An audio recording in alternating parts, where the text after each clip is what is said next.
প্রেরণ করা হয়েছিল। পতিত পলাতক খুনি হাসিনা যেভাবে বাংলাদেশের ক্ষমতাকে আঁকড়ে ধরেছিল, যে তার ফ্যাসিস্ট হিসাবে যারা ল্যাসপেন্সার হিসাবে যারা কাজ করেছিল, সেই সকল সন্ত্রাসী গুন্ডা শিক্ষক, দুর্নীতিবাজ শিক্ষকদের আমরা গ্রেপ্তারের আওতা আনার জন্য বিশ্ববিদ্যালয়ে ইতিমধ্যে আমরা মার্চ ফর জাস্টিস পালন করেছি, মানববন্ধন পালন করেছি, বিক্ষোভ মিছিল পালন করেছি এবং মানববন্ধন থেকে একাধিক প্রোগ্রাম পালন করেছি, স্মারকলিপি প্রদান করেছি। অথচ রাজশাহী বিশ্ববিদ্যালয় প্রশাসন এই সকল ফ্যাসিস্ট শিক্ষকদের অর্থায়নে অথবা স্বজনপ্রীতির কারণে তারা জুলাই আগস্টের যে চেতনা ছিল, সেই চেতনাকে বিক্রি করে আজকে বিশ্ববিদ্যালয় প্রশাসনে বসে আমাদের রক্তের উপরে দাঁড়িয়ে শহীদদের ভাইদের রক্তের উপরে তারা আজকে নিয়োগপ্রাপ্ত হয়ে শুধুমাত্র প্রতারণাই আমাদেরকে দিচ্ছে। তাই আমরা রাজশাহী বিশ্ববিদ্যালয় ছাত্রদলের নেতৃবৃন্দ আমরা বিগত দিনে বিক্ষোভ মিছিল এবং সমাবেশের মাধ্যম দিয়ে আজকের এই কর্মসূচি ঘোষণা করেছিলাম যে আমরা রাজশাহী বিশ্ববিদ্যালয়ের শিক্ষার্থীদের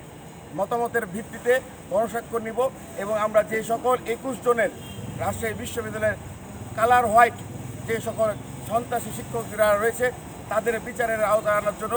আমরা আজকে গণস্বাক্ষর কর্মসূচি পালন করছি। এই গণস্বাক্ষর কর্মসূচি রাজশাহী বিশ্ববিদ্যালয়ের প্রতিটি একাডেমিক ভবনে, প্রতিটি হলে এবং প্রতিটি সেমিস্টার একাডেমিক বর্ষের শিক্ষার্থীদের কাছে আমরা এই গণস্বাক্ষর কাগজ পাঠাবো রাজশাহী বিশ্ববিদ্যালয় ছাত্রদলের পক্ষ থেকে এবং সেই সকল স্বাক্ষর গ্রহণ করে আমরা রাজশাহী বিশ্ববিদ্যালয়ের প্রশাসন এবং সরকারের কাছে আমরা আহ্বান জানাবো যে অনতিবিলম্বে শিক্ষার্থীদের যে চাওয়া, যে বিগত 17 বছরে শুধু এই জুলাই আগস্টের গণঅভ্যুত্থানই নয়, এই রাজশাহী বিশ্ববিদ্যালয়ের প্রতিটি দেওয়ালে, প্রতিটি মাটিতে আমাদের সাবেক বড় ভাই থেকে শুরু করে আমাদের ছাত্র দলের নেতাকর্মী সহ এই বিশ্ববিদ্যালয়ে যারা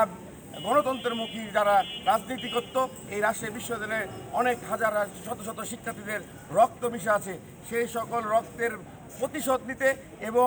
ন্যায়ের সাথে বিচারের প্রত্যাশা নিয়ে আমরা রাজশাহী বিশ্ববিদ্যালয়ের আজকে এই কর্মসূচি পালন করছি এবং এই কর্মসূচি আমাদের ধারাবাহিকভাবে চলবে এবং 15 তারিখের পরে আমরা রাজশাহী বিশ্ববিদ্যালয় প্রশাসন থেকে শুরু করে সরকারকে আহ্বান করব পরবর্তীতে শিক্ষার্থীদের মতামতের ভিত্তিতে, প্রতিটি শিক্ষার্থীর মতের ভিত্তিতে আমরা রাজশাহী বিশ্ববিদ্যালয়ের প্রতিটি দেওয়ালে আমাদের কণ্ঠ এবং এই যে সকল ফ্যাসিস্ট দোসরেরা রয়েছে তাদের প্রত্যেকটি চেহারার আমরা উন্মোচন করব। ধন্যবাদ।